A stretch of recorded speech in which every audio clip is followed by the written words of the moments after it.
if the class is too hard and you're hiding from that reality, that's a suicide strategy. Wake up. I want to have a look at some of the recurring themes that have been popping up at us all over the place, and introduce a concept that we'll be coming back to. We've been encountering lots of things that fit together like dominoes. And there's a name for such a structure, and that name is a category. Indeed, category theory is a substantial branch of mathematics, which leaks heavily into computer science. Or is it the other way around? I find it hard to tell the difference anymore. Quite a lot of people in the mathematically structured programming group are much more expert category theorists than I am. So we'll probably not go terribly deep in that direction, but it's good to know one when you see one. I'm going to start abstract with the definition, but then immediately build a bunch of examples. In fact, not build a bunch of examples, but collect a bunch of examples that we already know about. Because the point is, this is not coming out of nowhere, this is coming out of stuff you've already encountered. I should confess that in this file I am very definitely cheating. And I'll explain a bit more about the way in which I'm cheating later. If I didn't cheat like this, I would face a bunch more technical things that I would have to explain to get started. I'll get the main point across and then go back to my cheating. Right. So what's going on with a category? Category is,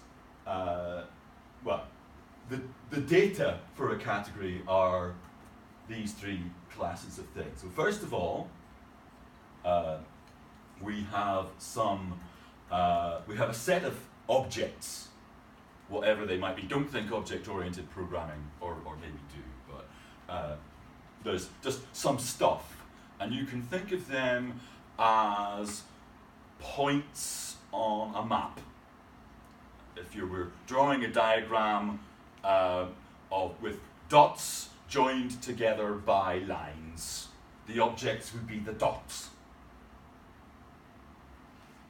And then between any pair of objects, there's a set of arrows between them. That set might be empty, but you can think of these things as the lines. If you've got a diagram of dots joined by lines, this says, pick any two dots. What are the lines that join those two dots? So we think of the first object here as we call it the source, and the second as the target. So each line, each arrow goes from a source to a target. And then the next two operations tell us that certain arrows have to exist. So this says that for every object, there's an identity arrow. There's always a way to get from a dot to itself. And in fact, when you draw a dot, you've already drawn a path from that dot to itself using no extra ink whatsoever, right? The path is in there, inside the dot. So you can't help it. And then there's composition, which says if you can get from R to S, and you can get from S to T, you can get from R to T.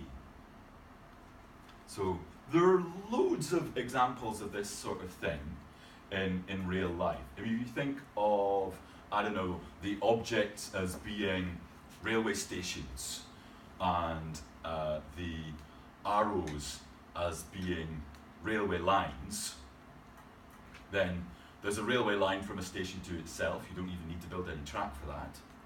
And if there's a railway line from A to B and a railway line from B to C, then there's a rail connection between A and C. Yeah? Do we think of this as one way? So like if that's saying you can go from R to S, you can't go S to R? They are, you should, the definition makes them one way, and there's a special subclass of these things where they actually always go both ways. And we'll even see an example of that. Okay? And then there are 3 laws which just tell you that the particular way in which composition is grouped doesn't ever matter. So the first law says staying put, then following F is just the same thing as following F. The next law says following F and then staying put at the other end is just the same as following F.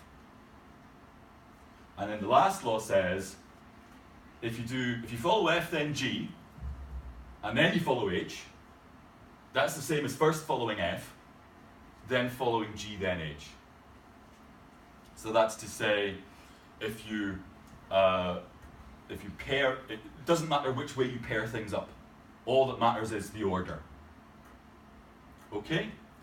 So abstract definition always makes any sensible person uncomfortable. So let's kick off some examples. I need to load my comedy file.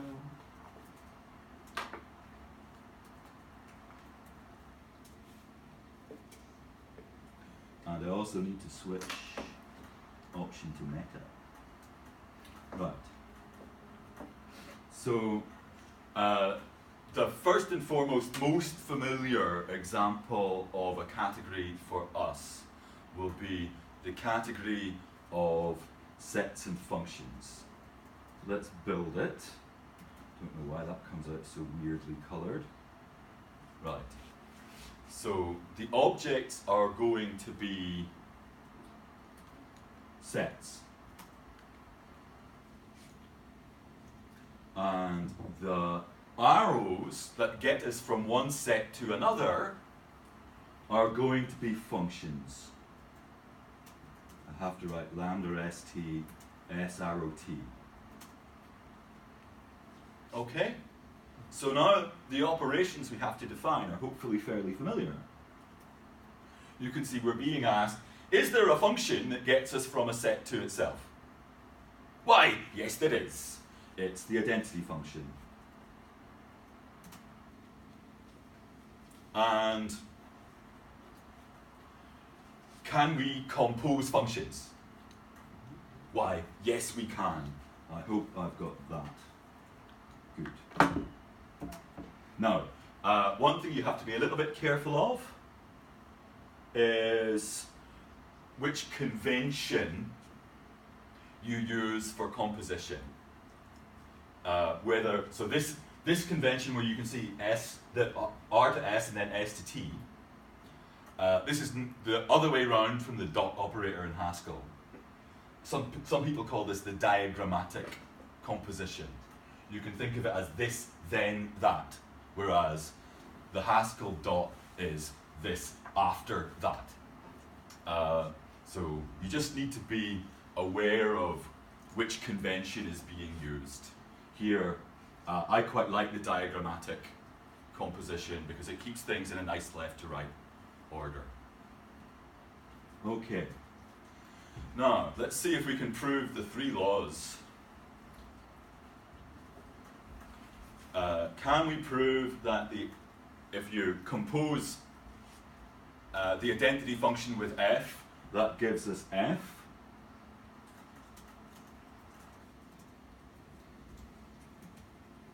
We want to say, is identity then f?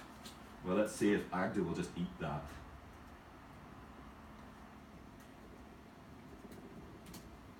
What's it? I didn't name it. Maybe I should have called this out. Yes, Agda's perfectly happy about that. How about the others? That's not very helpful. I prefer my proof. And then here, for the last law, we get three functions, and we have to see if these two things are equal. I guess I better make the font bigger down there too. Oop. Disappeared.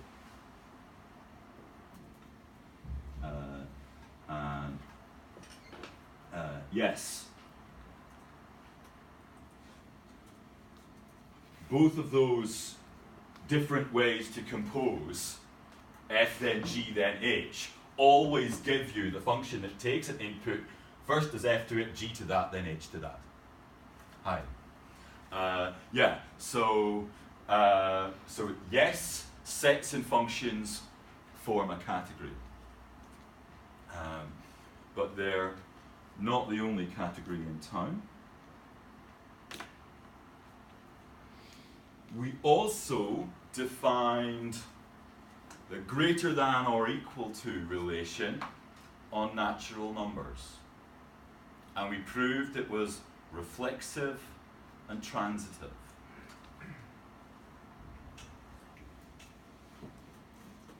So we can think of those things. Where's goal 0 gone? I can see where goal 0 is. We can think of those things that we can think of any order relation as giving us a category where the things being ordered are the objects. In this case, natural numbers. And the ordering relation giving us the arrows. So here, greater than or equal is going to be the arrows. So we can get from one number to another by reducing it. Yeah? So then we're asked, is there an identity arrow that amounts to saying, is every number greater than or equal to itself?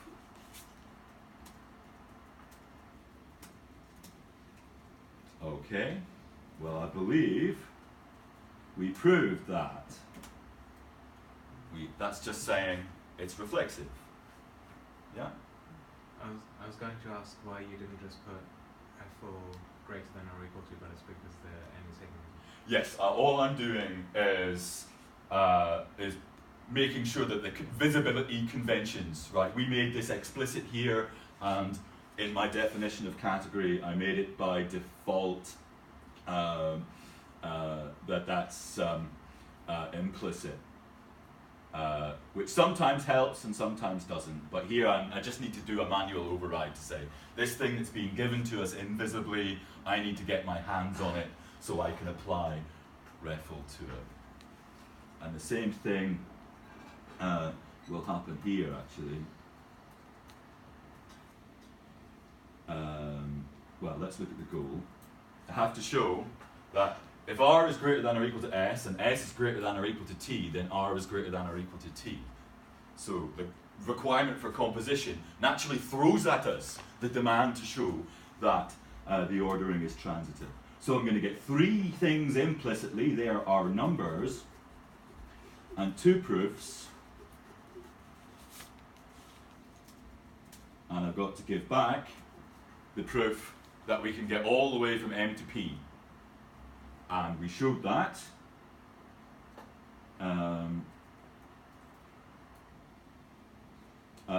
already using transitivity.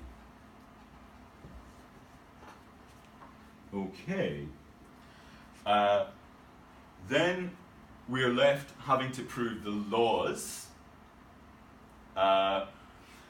And these laws are all about saying this proof is equal to that proof, right? If you plug reflexivity into transitivity, it doesn't make any difference. And there's a kind of way to do this by brute force and ignorance. We know, remember that when we defined greater than or equal to, we computed a set which, when it came down to it, was either 0 or 1. Now, all elements of the type 1 are equal because there's only one of them. And all elements of the 0 type are equal without even trying. So what we're saying here is that all proofs of a given inequality are equal, in which case these laws are going to be really easy to prove, right? We're just proving that two differently expressed proofs of the same inequality are really the same proof. So let's just knock that off with this by proving for any given P and Q, both proofs of m greater than or equal to n, P equals Q. And we can use this to solve all three. Actually, let's show it's fit for purpose first.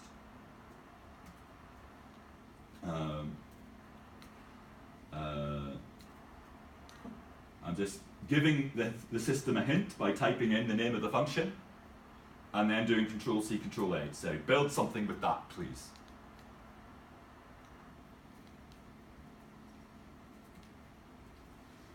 And then I'm, of course, getting the Unicode out of my file.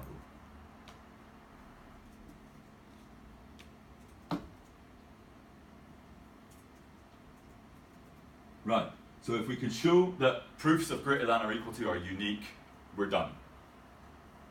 And the way to do that is the usual. We look at the information we've got. You know, we're not ready to say REFL because we can't see why they're all equal yet. We've got some information in the context that lives in a type that's computed from the data, but the computation has got stuck. So we play the usual game of asking why is it stuck and splitting it into cases that get it unstuck. Okay, and if we remember, greater than or equal to looks at the second number first. So we split on n, and you can see in this case we now have that P and Q are both elements of 1. Great. Oh, I don't know why it says no solution found. I can think of a solution. Right. So that's interesting. So we had to prove that P equaled Q, and they were both elements of 1. And I said REFL and gave the constructor for 1. It's an important little fact about how AGDA treats record types. Records are equal if they are equal component-wise.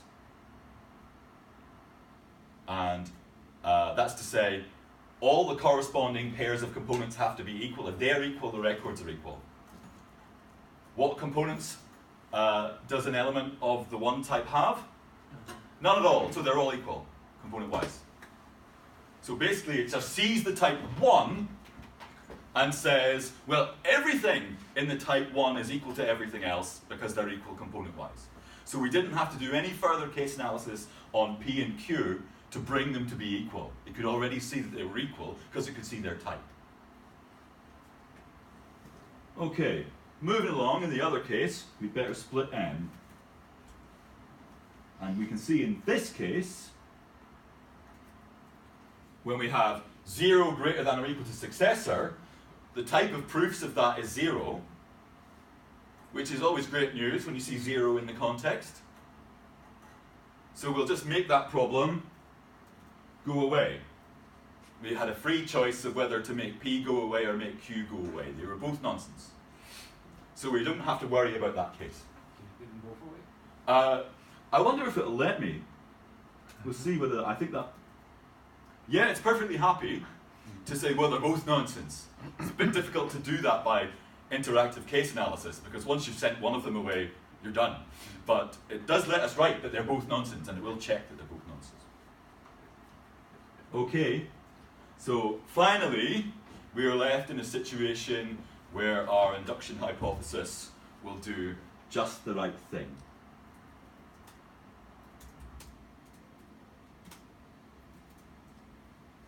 Okay, so we've established that natural numbers ordered by greater than or equal to are a category. And indeed, so any relation which is reflexive and transitive is called a preorder. And a preorder is always a category, right? So we're in a degenerate case where there's information in the objects. The objects are numbers, there's actual data there. But what we're saying is that there is at most one arrow between any two objects. So there's never a choice of a root. There's never a choice of reason why one number is greater than or equal to another. You know, we either have no proofs of greater than or equal or one. We don't have more. So the laws are these degenerate things, but the operations give us reflexivity and transitivity.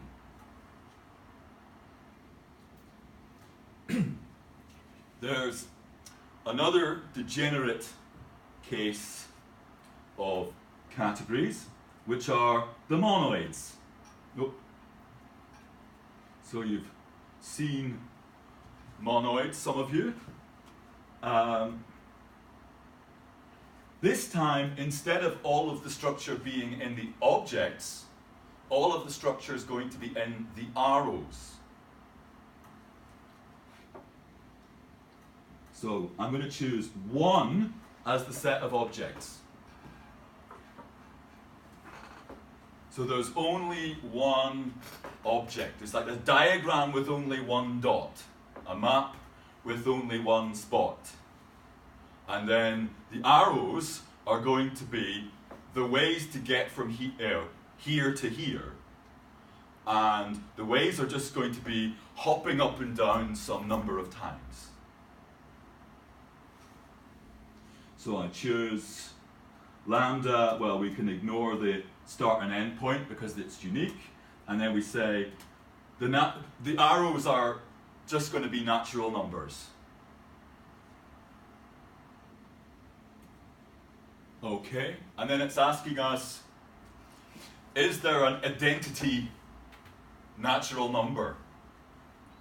And I'm going to choose 0 for that. And then it's asking us, is there composition for natural numbers? And I'm going to choose addition for that. So the identity way to hop on the spot is just to stand there, and the way to compose 2 hops and 3 hops is to do 5 hops. Okay, and then what do the categorical laws ask us to show? Well, blimey, they ask us to show the monoid laws. That 0 plus a number is itself, that a number plus 0 is itself, and that it doesn't matter what way you group addition. Unfortunately, we've already proven those as well.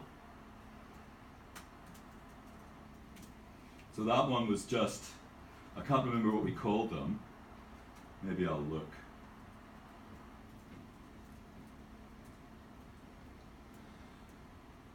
Where do those live? Down here.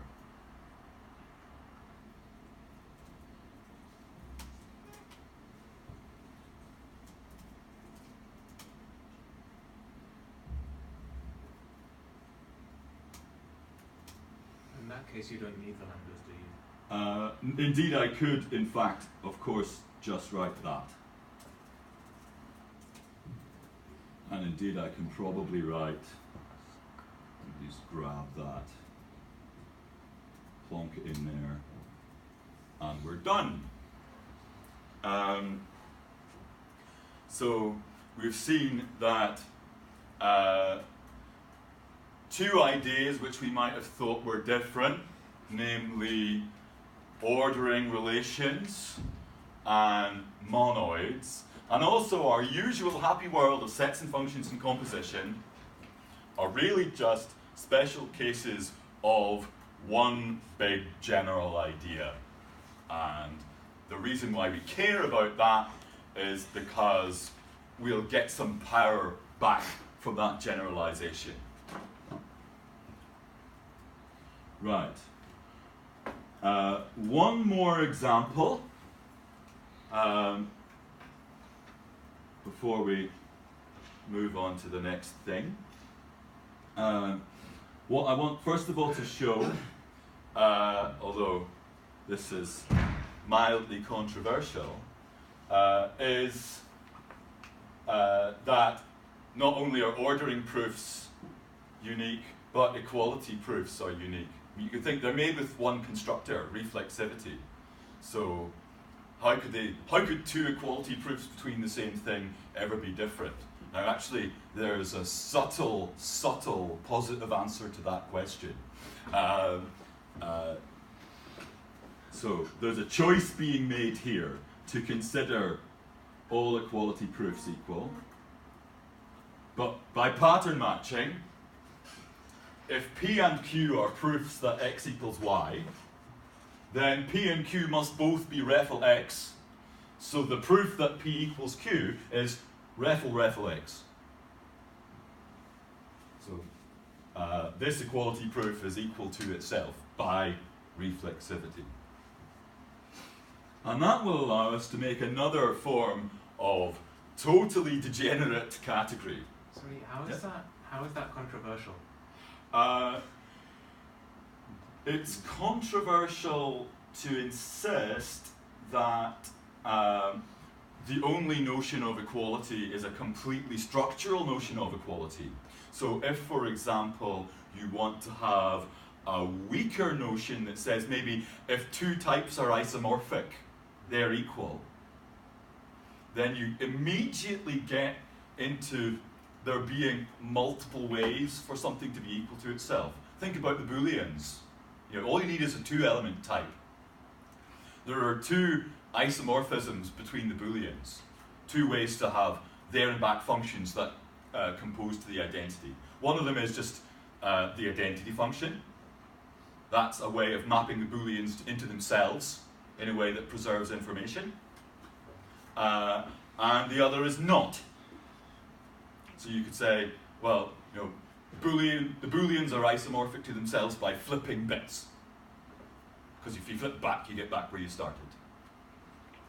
So there are lots of people who are interested in considering the isomorphism of types to be what equality of types means, rather than exact structural correspondence of those types. And in that situation, they'd make the other choice, and equality would not be unique. There's another way to look at it. I don't know. This is where I'll give myself one screen.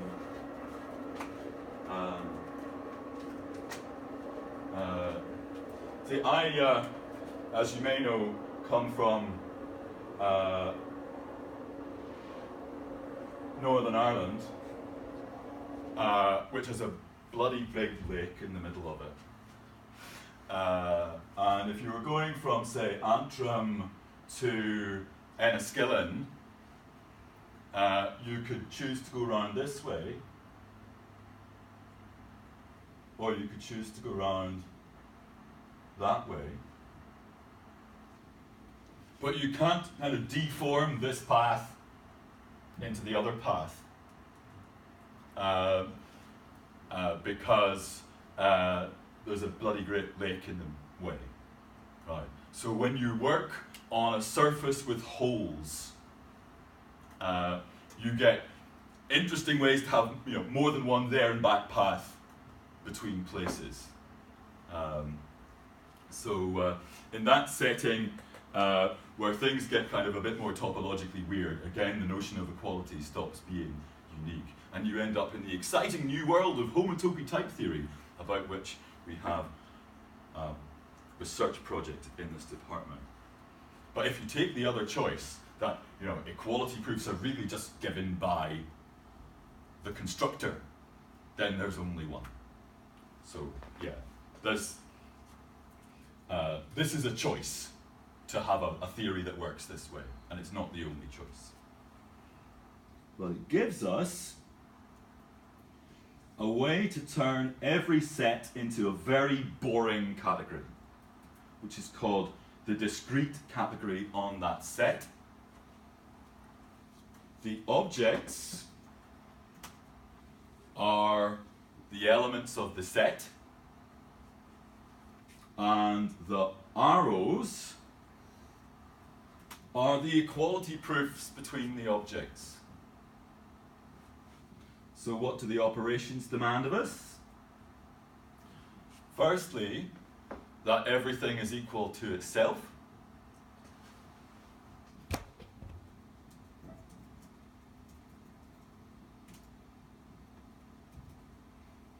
And secondly, that if R is equal to S and S is equal to T, R is equal to T. So equality has to be transitive.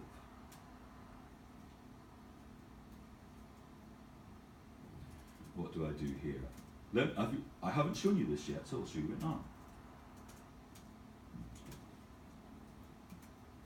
Right, what did I just do there? I wrote an extra set of curly braces round the whole guts of a lambda. And then I reloaded the file. And the reloading the file is an important part of the protocol. Now, Agda will let me pattern match inside a lambda.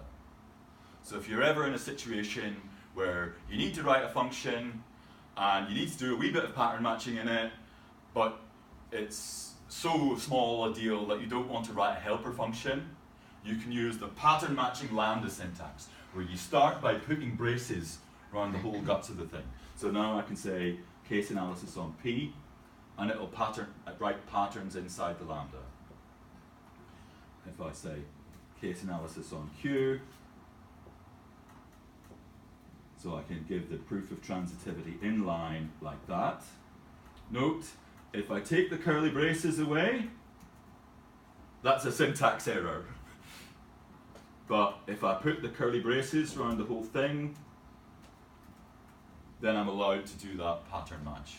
So that's just a useful way of saving yourself the trouble of writing a helper function, which is often convenient. If something's just not worth the trouble of giving it a name, you can do it in line like that. And if you split into multiple cases, the cases get separated with semicolons. Yeah? So, just to get my head around this category, is this to say that all the elements in this set are the same value, or are they different values and the arrows all just point to themselves? The latter. Okay. So you've got a bunch of dots. So if you want to think of it as a diagram with dots and lines, what we're saying is this diagram's just got dots in it. And the only way to get from one dot to another dot is if the two dots are the same, because there are no lines joining up different dots. Lewis? Can you just write a lambda up there, that EQ unique thing? So let's. So I'm going to use EQ unique to prove the laws. But let's see, would EQ unique because prove there this? are two refles in EQ unique and only one. Right. So I'm trying to prove something about equations between different places. Yeah.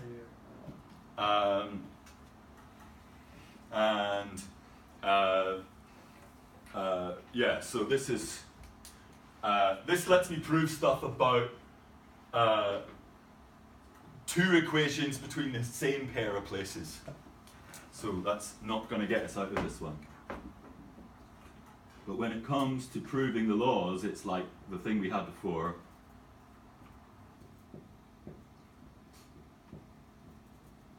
I don't know why its colouring in goes so wrong. But it's get that Unicode out of my file.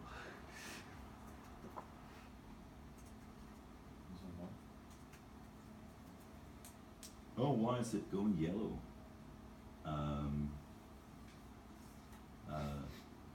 That's not making me happy. I'm going to tell that to shut up. See whether it likes it. It likes much better if you just say, you know what's supposed to be unique. It's not enjoying reading that syntax back in for some reason. It's never good when machine-generated code is then rejected by the machine that generated it. But you know, these things are sent to try us. In this case, let me just comment one of them out. I need to stick a question mark back in. So what was going on there? We needed to prove an equation between these two things, but it's really easy for each unique to see which things it's being asked for a proof of, because it just pattern matches the type against an equation. So in fact, I could easily have made those arguments implicit. In fact, I think I will. That's another thing you may not have seen, is naming implicits. And it's useful in this sort of situation. Do we need to put the P and Q equals there? Would it just work out for itself with the refl x and refl y? No, it would. So let me show you what goes wrong. If I take these out, Will it try to match the set x against refl? that's exactly right. It's saying, oh, I want refl x to be a set. It's not a set. You can have the P but leave out the Q because they do it in order after you've So established. I could write an x and a little x and a y to get them in the right position. Oh, it doesn't like that x. That should be a dot x. It'll only allow one of the x's to be undotted, and then the others have to be the same as it. Pick any one. Right, so I could have done that to line them up in the right place, so that we get exactly these invisible things in this order, made visible. But it's much more robust not to count through them and to introduce them by name. So the name you give, oh, I shouldn't have done that move. Why did I delete that? That's more like it. I wanted to keep those, but get rid of these. So because they're named P and Q in the type, I can name them P and Q in the patterns. Could you make the previous unique function also implicit? I could, but I'm not going to. It's one of these things, where's it gone? I'm going the wrong way. It's here. The reason I don't want to do that, it's a color thing. Implicit things are figured out by matching against the structure of types. So if you've got a handy constructor that only matches itself, that matching will work. Matching constructors against constructors works. But once you have symbols defined by recursion, that matching is more complicated.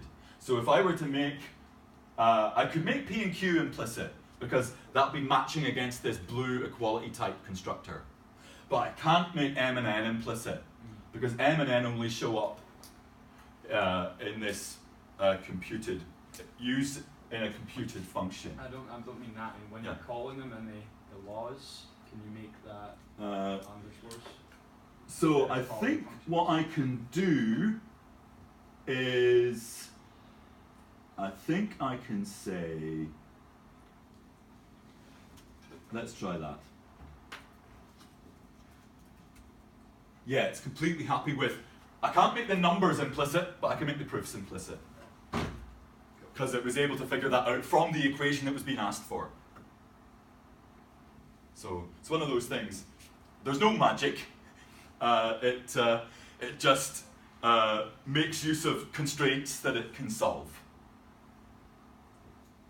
So after a while, you get a bit of a feeling for which constraints are going to be solvable. Right. Okay. We should finish with one last conceptual thing, which is the notion of a functor. Some of you will have learnt about functors last year in Haskell. And in Haskell, a functor means a very particular kind of functor. This is the general notion of a functor. And we'll see how Haskell's functor fits in shortly afterwards. So if you have any two categories, so one way to think about this, think about diagrams made of dots and lines, and think about railway stations and railway track. What would it mean? What's the relationship you expect between a map of the railway system being a diagram made of dots and lines and the actual railway system? Right? You would expect every dot to correspond to an actual railway station. And you would expect every line in the diagram to correspond to an actual railway line between those two railway stations that the dots are referring to. Yeah? So that's what we're saying here. We've got two categories, or two different notions of objects and arrows, and we've got a way to map the objects of the source category to the objects of the target category.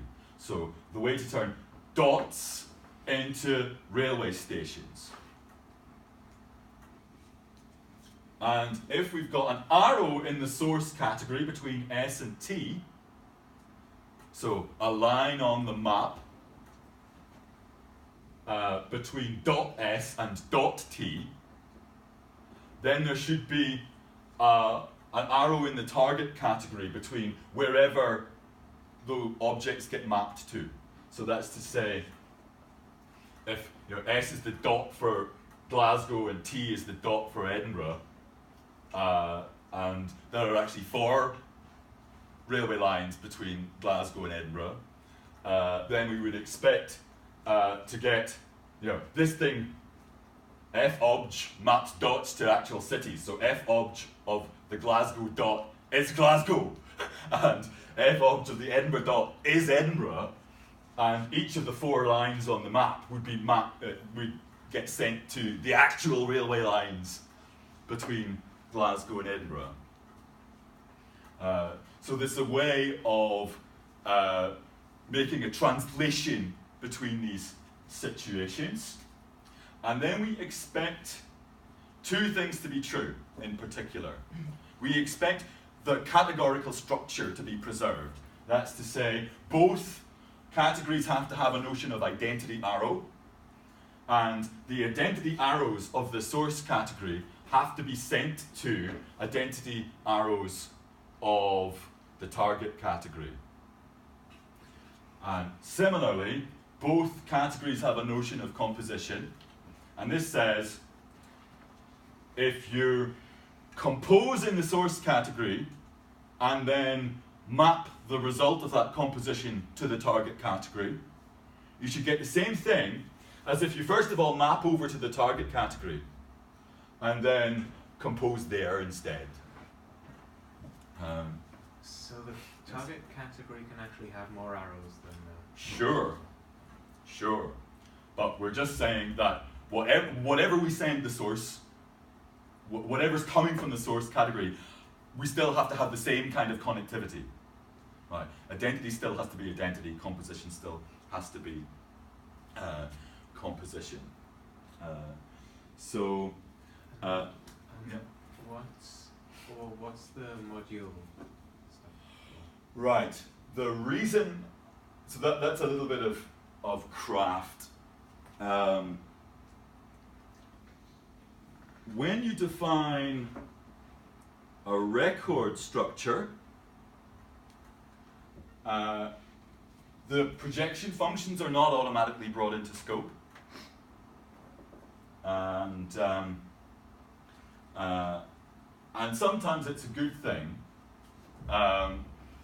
because sometimes you want to use the projection functions to apply to a record to project something from it. And sometimes you've got one record that you're using and you just want the names of these things, the names of the fields to refer to the actual things inside the record. So sometimes we use these symbols in different ways. So that's why they're not just automatically brought into scope. You're allowed to choose locally how you use these names. So you can either use them as functions and project, or as references to the value. Yes. So you can open the record type in general, in which case the fields become projection functions, or you can open one record value, in which case the field names are actually just naming the fields. But you can't do both at the same time. So I'm carefully saying that locally to this definition, I want to use the fields of category as projection functions. But I don't want that to be true everywhere, so I do it locally inside a module. And that means I'm making this choice here, but it only lasts this far, rather than being stuck with it forever. So modules allow you to localize scope conventions, and that's all I'm using them for here. There's a subtle thing where here I say open functor, and that brings this record type into general scope, but it doesn't bring the pieces of category into scope. There's a difference between open category and open category public. Open category public means whenever this module is opened, all of this stuff comes spilling out. So it's a little bit subtle. Is the tabbing mandatory, or is that just for readability that you Sorry? to tab it all in inside that module, or do you just do that for readability? Yeah, so module bodies are indented, and that's sometimes a nuisance. I don't know whether there's an alternative that uses braces and semicolons that might be a little bit more robust. Yeah? Sorry, so if you put open category public, would it change anything in what you are doing? Right. Let's see, I position the cursor here, and I say deduce the type of obj. And it says, not in scope. If I say open category public, all hell will break loose. I position the cursor back below the open functor, and again I ask to deduce the type of obj. Oh, that's weird.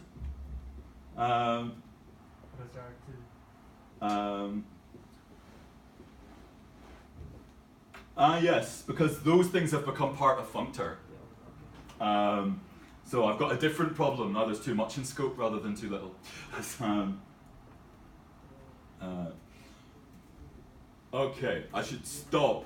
But I just want to say one last thing, which is that the notion of functor that you may have seen in Haskell is the special case when C and D are both the category of sets and functions. So you have an operation like list, which turns an element type into a type of lists, and you have an operation on functions, map, that turns an operation on elements to an operation on lists. So yeah, if C and D are both set, then this is the notion of functor you're used to, but is way more general than in Haskell. Okay, and we'll see immediately some examples next time.